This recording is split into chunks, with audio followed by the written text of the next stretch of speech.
Placing third in the class is entry number 180, Manleys Dundee K, exhibited by Trowbridge, Gabriel, and Woodcock of Stanford, Kentucky. Placing second in the class and also winning the Bred Known Award, Four Hills Durham Jamie, exhibited by Elizabeth Hill of Bristol, Vermont.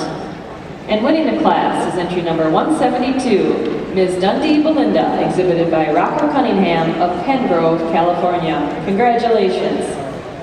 Judge Garrison, your comments.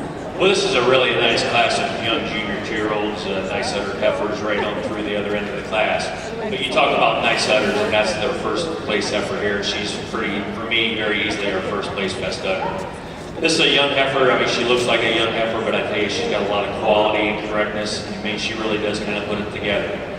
You compare her to the heifer in second, she does get the blue ribbon, and the other day that udder's higher above the hock. She's just quite a lot more youthful. Udder kind of a heifer. Those front teeth are tucked underneath the quarters, quite a lot more pleasing than they are on this real milky heifer that I've got in second.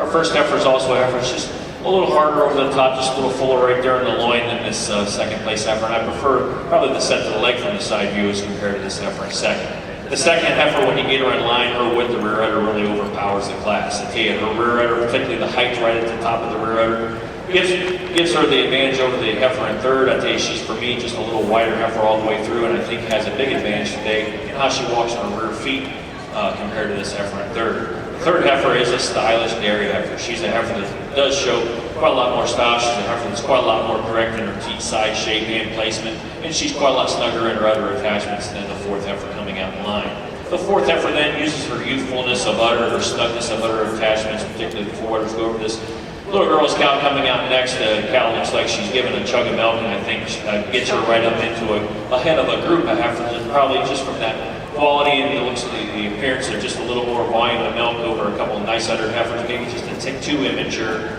This big tall heifer, I told this young man 2 or 3 years from now, I would like to see this cow calved out, develop a little more belly and volume of udder, and she can maybe move on up the line. But I think quite a testament to the quality of this class and really nice heifers at the top end.